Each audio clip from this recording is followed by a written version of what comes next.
예수님께서 십자가에 달려 돌아가시고 무덤에 계신 날입니다. 예수님 죽으심이 아마 제자들에게는 큰 충격으로 다가왔을 겁니다. 예수님을 믿고 따랐습니다. 예수님이 메시아라고 생각했습니다. 그분이 이스라엘의 왕이 되시면 자기들이 한 자리 차지하고 뭔가 할 것 같은 생각을 가지고 그런 기대감을 가지고 예수님을 3년 쫓아다녔습니다. 그런데 그분이 어이없게 돌아가셨습니다. 정말 힘없이 십자가에 달려 돌아가셨습니다. 제자들의 마음속에 얼마나 절망과 낙담이 가득했을까요? 어떻게 보면 지금까지 쫓아다녔던 모든 것들이 물거품이 돼버린 그러한 마음들을 가지고 아마 힘든 시간을 보내고 있었을 것입니다. 그러나 사실 주님의 죽음은 갑자기 이루어진 것이 아닙니다. 이미 예수님께서 여러 번 죽을 것을 미리 알려주셨습니다. 제자들이 믿지 않았을 뿐입니다. 말 그대로 믿지 않고 아마 어떤 다른 뜻이 있겠지라고 생각을 하고 그냥 지나쳤는지도 모릅니다. 근데 예수님께서는 이미 다락방 설교에서도 내가 죽고 내가 너희를 떠나고 그리고 보혜사 성령님을 너희에게 보내주시겠다라고 말씀을 하셨습니다. 오늘 본문에도 16절에 보면 내가 아버지께 구하겠으니 그가 또 다른 보혜사를 너희에게 주사 영원토록 너희와 함께 있게 하리니 그는 진리의 영이라 세상은 능히 그를 받지 못하나니 이는 그를 보지도 못하고 알지도 못함이라. 그러나 너희는 그를 아나니 그는 너희와 함께 거하시며 또 너희 속에 계시겠음이라. 여기 보혜사라고 하는 말은 어떤 사람을 돕기 위해서 부름을 받아 바로 옆에 와서 격려하고 힘을 북돋아주고 권고하는 그러한 사람을 뜻합니다. 은혜를 베푸는 사람 이런 뜻이겠죠.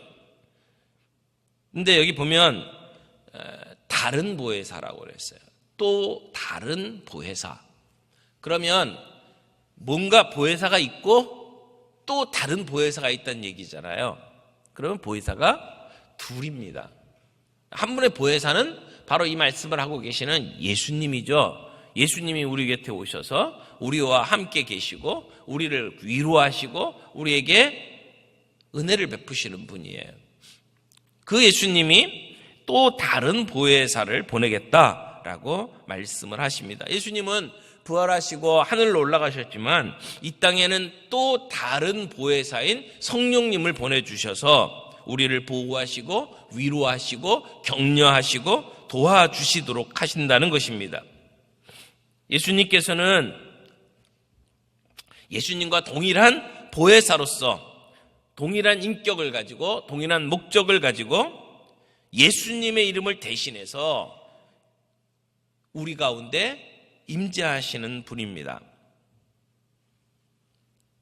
같은 보혜사고 다른 보혜사라는 것입니다. 예수님께서는 육체를 입고 우리 가운데 계셨기 때문에 시간과 공간에 제약을 받으셔야 했지만 부활 이후에 영으로 존재하여 우리 가운데 임하시는 성령님은 그런 제한이 없이 우리 가운데 역사하시는 분입니다. 예수님은 부활 이후에 하나님 우편에 앉아 계시면서 우리를 돕고 계십니다. 우리를 위해서 기도하고 계십니다. 이 땅에서는 성령님께서 우리를 위해서 일하고 계시고 우리 예수님은 하나님 우편에서 우리를 위하여 일하고 계십니다. 그래서 두 분의 보혜사는 장소만 다를 뿐 우리를 돕고 우리를 위해서 기도하고 우리를 위로하고 계십니다. 로마서 8장에 보면 이와 같이 성령도 우리의 연약함을 도우시나니 우리는 마땅히 기도할 바를 알지 못하나 오직 성령이 말할 수 없는 탄식으로 우리를 위하여 친히 간구하시느니라 라고 말하고 있습니다. 우리가 기도하지 못할 때, 우리가 바르게 기도하지 못할 때, 우리가 기도하고 싶은데 안 될 때, 그때 우리를 위해서 탄식하면서 우리를 도우시는 분이 성령님이십니다. 그래서 예수님은 부활하시고 승천하시면서 이 땅에 또 다른 보혜사 성령님을 우리에게 보내셔서 우리를 위로하시고 우리를 보호하시고 우리를 격려하신다는 것입니다. 그래서 예수님은 이 땅에서 떠나셔서 부활 승천하십니다. 그러면서 내가 떠나가는 것이 너희에게 유익이라. 내가 떠나가지 아니하면 보혜사가 너희에게 오시지 아니할 것이요 가면 내가 그를 너희에게 보내리니. 그러니까 예수님은 승천하시면서 제자들을 떠나시면서 이 떠나는 것이 너희들에게 유익이다. 내가 가서 너희들에게 성령님을 보내주시겠다고 말씀을 하셨습니다. 그러므로 우리는 이 사실을 기억해야 할 것입니다. 예수님께서 이 땅에 구원 사역을 마치시고 하늘로 올라가시고 성령님을 보내주셨으니까 이제 예수님의 사역은 이것으로 끝났다라고 생각하면 안 됩니다. 예수님은 계속해서 우리를 지키시고 우리를 위해서 기도하시고 지금도 일하시는 분입니다. 그래서 이 보혜사라고 하는 말의 뜻을 우리들이 늘 좀 기억할 필요가 있습니다. 우리와 함께 하시는 분, 우리를 도우시는 분, 우리를 위해서 대언하시는 분, 우리를 위로해 주시는 분.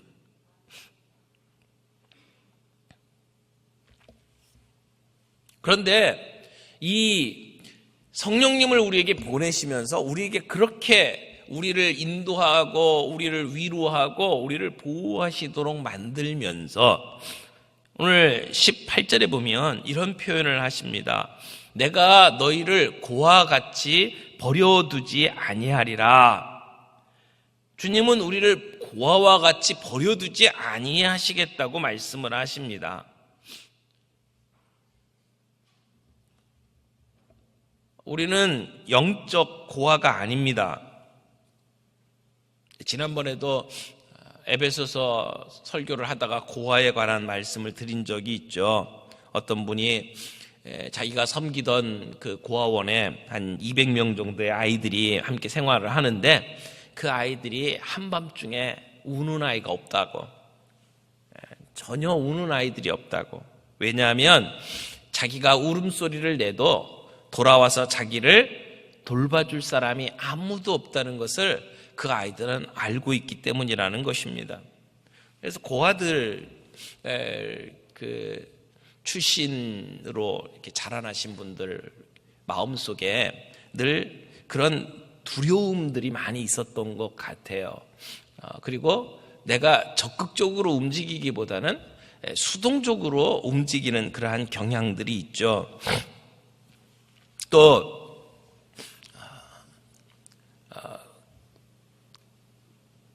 자기 자신에게는 내가 좀 이렇게 삐딱하게 가도 나는 괜찮다, 나에게는 그런 것이 허용되어 있다라고 생각하며 살아가는 아이들도 있습니다. 그들의 삶 속에 이 세상에서 내가 믿을 수 있는 사람은 아무도 없다라고 생각을 하고 사람들을 믿지 않게 되는 경향이 있습니다. 때로는 나는 태어나지 말았어야 될 존재다라고 생각을 하기도 합니다. 그런 생각들, 그런 태도들이 자기 자신을 계속 짓누르죠. 그것 때문에 때로는 죄책감에 시달리기도 합니다. 근데 예수님께서는 우리가 영적으로 그런 고아처럼 살아가지 않도록 만들겠다고 하신 겁니다.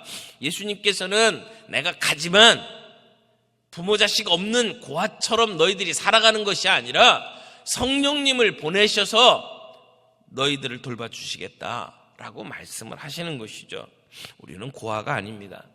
우리가 힘들고 어려울 때 우리의 눈물을 흘리며 주님 앞에 간구하면 우리의 기도를 들어주시는 분이 있다는 것입니다.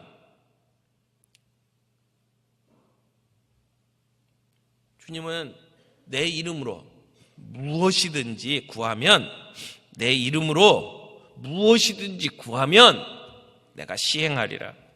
그것이 무엇이든지 간에 성령님께 의지하고 우리가 주님 앞에 엎드려 간구하면 그러면 시행하시겠다고 주님은 말씀하십니다.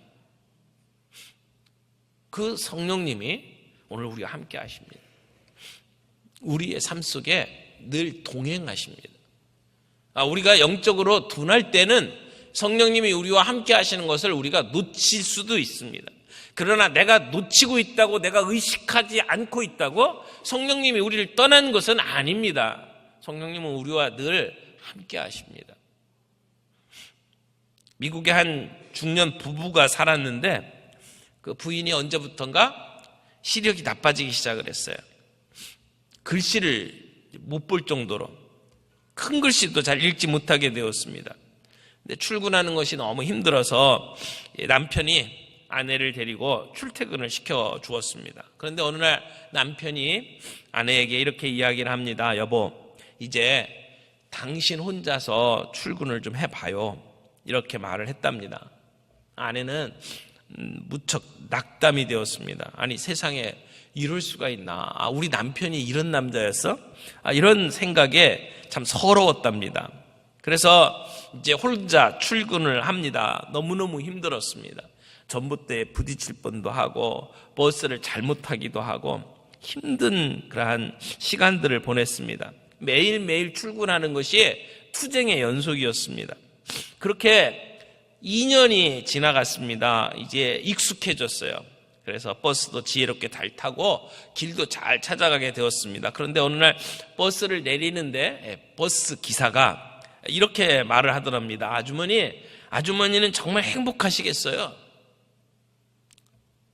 그러니까 이분이, 아니 내가 뭐가 행복해 보입니까? 앞도 못 보는데. 그랬더니, 아니 남편분이 저렇게 늘 동행해 주시니까 얼마나 감사합니까? 그러더래요. 아니 우리 남편이 언제 나랑 같이 동행을 하는데요? 그랬더니, 아주머니 제가 보니까요, 아주머니가 버스를 타면 꼭 뒷자리에 남편이 타고요, 아주머니가 내리면 남편이 따라 내리던데요, 뒤에서 늘 남편이 아주머니 따라다니던데요. 그 이야기를 들으니까 얼마나 감사했던지. 우리 남편이 날 보고 혼자 출근을 하라고 했지만 말만 그렇게 했지 나를 걱정하면서 내가 넘어질까봐, 내가 사고당할까봐 늘 뒤에서 지켜보고 있었구나 라고 하는 사실을 깨달았다는 이야기를 보았습니다. 그 일을 2년 동안 남편이 아내가 직장에 잘 출근해서 일을 시작하는 모습을 지켜보고 나서야 출근을 했다는 겁니다. 성령님 오늘도 우리와 함께 하십니다. 우리가 때로는 우리 눈으로 볼 수 없지만, 우리가 그렇게 느끼지 못할 때도 있지만 늘 우리 가까이에서 우리를 지켜보시고 우리를 보호하시고 우리를 격려하시고 우리와 동행하십니다. 우리가 물 가운데 지날 때, 불 가운데 지날 때에도 우리와 함께 하십니다. 그러므로 염려하지 맙시다. 하나님께서 우리와 함께 하십니다. 우리와 동행하십니다. 우리를 인도하십니다. 우리 성도는 절대 고아가 있을 수가 없습니다. 근데요, 고아가 아닌데 고아처럼 사는 사람도 있어요. 늘 고아인 것처럼 발을 동동 구르고 혼자서 뭔가를 할 생각을 하면서 근심 걱정을 이고 사는 사람들이 있습니다. 우리는 고아가 아닙니다. 그러므로 마음에 근심하지 맙시다. 성령님을 전적으로 의지합시다. 보혜사 성령님이 우리와 함께 하시는 겁니다. 성령님께서 오늘 우리 가운데 우리와 동행하신다는 것을 우리가 기억하고 그분을 의지하며 그분을 백을 믿고 오늘도 든든하게 살아가는 저와 여러분들이 되었으면 좋겠습니다. 근데 우리에게 보내주시는 그 성령님은 어떤 분이십니까? 오늘 본문에 보니까 17절에 그는 진리의 영이라 라고 말씀하셨어요. 진리의 영. 여러분, 진리는 참된 것을 말하는 겁니다. 이 진리라고 하는 그 원래 말, 이게 헬라어로 알레테이아라고 하는데, 이 알레테이아라고 하는 말은 드러내서 보여주는 진리를 얘기합니다. 그러니까 숨겨진 것을 드러내는 거예요.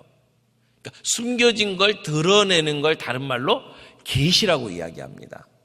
보이지 않던 것을 커튼을 제쳐가지고 이렇게 보여주는 것, 그것이 계시죠. 이 진리라고 하는 말 속에 계시라는 뜻이 숨어 있습니다. 여러분, 우리의 인류는 오류투성이 있잖아요. 우리가 진리라고 믿지만 그렇지 않은 것들이 너무나 많습니다. 그러나 우리 성령님은 진리의 영이십니다. 그분에게는 오류가 없습니다. 그분은 우리를 완벽하게 하나님의 나라로 인도하시는 분입니다. 그분이 우리를 어떻게 인도하십니까? 우리 안에 들어오셔서 역사하십니다. 17절 다시 한번 보세요. 그는 진리의 영이라. 세상은 능히 그를 받지 못하나니 이는 그를 보지도 못하고 알지도 못함이라. 그러나 너희는 그를 아나니. 우리는 진리를 압니다. 우리는 성령님을 압니다. 그는 너희와 함께 하시며 너희 속에 계신다. 그 성령님이 우리 안에 계신다는 겁니다. 여기서 말하는 세상은 사탄이 지배하는 세상을 이야기합니다. 세상은 성령님을 받을 수가 없습니다. 성령님을 볼 수도 없고 알지도 못합니다. 우리가 이 세상의 방식대로 사는 것은 성령님을 무시하는 겁니다. 성령님을 알 수가 없습니다. 그러나 그분이 우리 안에 들어오시면 우리의 삶이 바뀝니다. 그분이 우리 안에 들어오시면 우리 안에 소망이 생깁니다. 그러나 그분이 없으면 우리에게는 그 소망도 없습니다. 변화도 없습니다.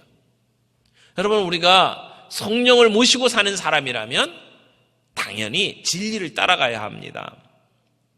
우리는 진리의 영, 성령님을 따라가고 있나요?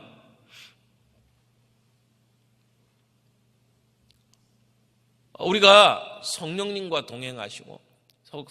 동행하고 성령님이 내게 위로하시고 도우시고 나를 이끄시는 것들을 경험하는 사람이라면 우리는 성령, 진리의 영을 따라서 살아야 합니다.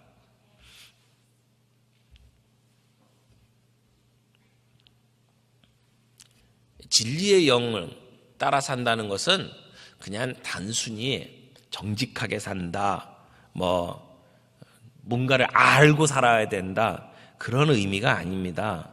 그 진리의 영이다라고 이야기할 때 그 진리는 한마디로 이야기하면 예수 그리스도입니다. 진리의 영은 예수의 영입니다. 예수님으로 인해서 진리가 나타나는 거잖아요.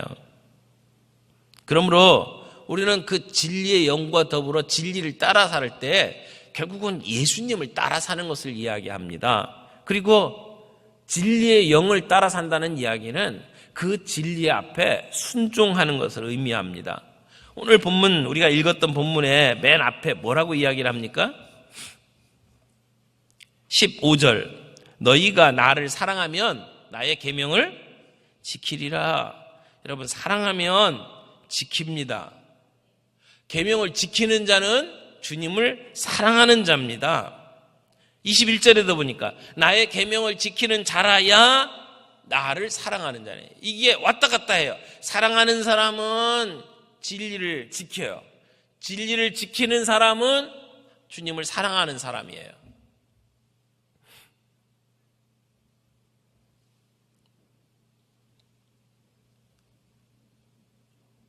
주님을 사랑하는 사람. 예수님은 베드로에게 찾아오셔서 내가 나를 사랑하느냐 3번씩이나 물으셨어요. 베드로가 대답을 합니다. 두 번째까지는 제가 주님을 사랑합니다 라고 대답을 했는데, 세 번째 질문을 받고 난 다음에는 근심하면서 대답을 했어요. 아마 베드로의 마음속에 찔리는 게 있었던 것 같습니다. 평소에 예수님을 잘 믿고 자기가 다 잘 따른다고 큰 소리 치던 사람 아닙니까? 근데 예수님 체포당하고 목숨이 위태롭게 되니까 나는 예수님의 제자가 아니라고 사람들 앞에서 예수님을 부인했던 기억이 있기 때문에 그렇습니다. 어떤 면에서 우리도 베드로와 비슷한 사람들 아닙니까? 평소에는 그럭저럭 예수 믿는 사람인 것처럼 살다가 우리 안에 좀 심각한 도전이 있게 되면 우리는 한 발 뺍니다. 아마 베드로처럼 목숨의 위협을 느낄 때면 나는 믿는 사람 아니라고 그렇게 부인하거나 도망가지 않는다고 보장할 수가 없을 겁니다. 우리는 우리의 신앙을 내 스스로 바라보면서 왜 나는 이 정도밖에 되지 않을까라고 자책할 때도 있습니다. 그래서 우리는 어느 정도 적당한 거리감을 두고 신앙생활을 합니다. 너무 깊이 빠지지 않으려고 애를 씁니다. 그래서 너는 나를 사랑하느냐라고 하는 질문을 받고 싶지 않습니다. 그래서 조금 거리감을 두고 구경꾼처럼 신앙생활 하는 것이 좋겠다라고 생각을 합니다. 여러분, 기독교는요, 관계의 신앙입니다. 관계 속에서 신앙이 출발합니다. 내가 나를 사랑하느냐. 다른 종교 보세요. 불교에서 부처를 사랑하라고 이야기합니까? 부처를 믿으라고 이야기합니까? 그런 관계에서부터 신앙을 가지라고 이야기하지 않습니다. 오히려 자기 자신에게 집중하라고 이야기합니다. 자기 안에 있는 불성을 찾아가라고 이야기를 합니다. 근데 우리가 믿는 신앙은 예수님을 사랑하느냐 물어봅니다. 예수님을 사랑하고 그와 관계를 맺음으로 우리의 신앙이 시작된다는 것을 이야기를 합니다. 근데 현대인들은 그런 관계에서부터 신앙생활 시작하는 것을 꺼려합니다. 사랑하면 사랑하는 자다운 어떤 모습들이 나타나야 되잖아요. 사랑하면 헌신해야 되잖아요. 사랑하면 그 이야기를 들어줘야 되잖아요. 그게 껄끄러운 거예요. 여러분, 여기서 계명을 지키는 자는 나를 사랑한다 그랬는데 그 계명이 결국 뭡니까? 새 계명을 너희에게 주노니 서로 사랑하라. 내가 너희를 사랑한 것 같이 너희도 서로 사랑하라.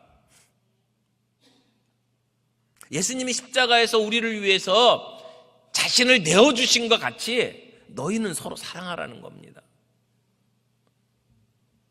오늘도 결혼식이 있습니다마는 결혼식 할 때마다 신랑에게 이런 얘기를 합니다. 먼저 신부가 남편을 사랑하는 것을 복종하라. 주님을 대하듯이 복종하라. 그렇게 이야기를 합니다. 그러면 신랑은 어떻게 해야 되죠? 신랑은 주님이 교회를 위하여 자신을 내어주신 같이 그렇게 아내를 사랑하라고 말씀하셨어요. 그러니까 주님이 자신을 내어주신 같이 신부를 사랑하라는 얘기 아닙니까? 자신을 내어주신다는 게 뭡니까? 그것이 십자가잖아요. 그것이 죽음이잖아요. 그러니까 자기 자신의 목숨을 내어주면서 아내를 사랑하라는 말씀입니다. 이 쉬운 말씀이 아니에요. 그러니까 그러니까 주님이 내가 너희에게 사랑한 것처럼 너희도 그렇게 사랑하라고 말씀하는 겁니다. 그게 계명이에요. 그렇게 계명을 지키면 너희는 나를 사랑하는 자라는 거죠. 나를 사랑하는 자는 계명을 지킨다고 이야기를 했습니다. 오늘 주님이, 성령님이 우리 가운데 함께 동행하십니다. 그리고 늘 우리에게 말씀을 깨닫도록 만듭니다. 그 핵심이 뭡니까? 결국은 사랑하라는 거거든요. 서로 사랑하라는 겁니다. 우리가 주님을 본받아서 서로 사랑할 수만 있다면 우리는 결코 외로울 수가 없어요. 신앙생활 하면서 나 외로워요. 이건 있을 수가 없는 일이에요, 사실은. 오늘 이 고난주간을 마무리하면서 성령님께서 우리를 고와 같이 두지 않냐 하신다는 말씀을 우리들의 마음속에 새기기를 원합니다. 그리고 우리 주님이 주신 계명을 지키라. 나를 정말 사랑한다면 너희는 이 계명을 지킬 것이고 너희가 이 계명을 지키면 너희는 나를 사랑하는 자다. 결국 주님이 주신 그 계명을 따라서 서로 사랑하면서 살아가는 저와 여러분들이 되기를 바랍니다.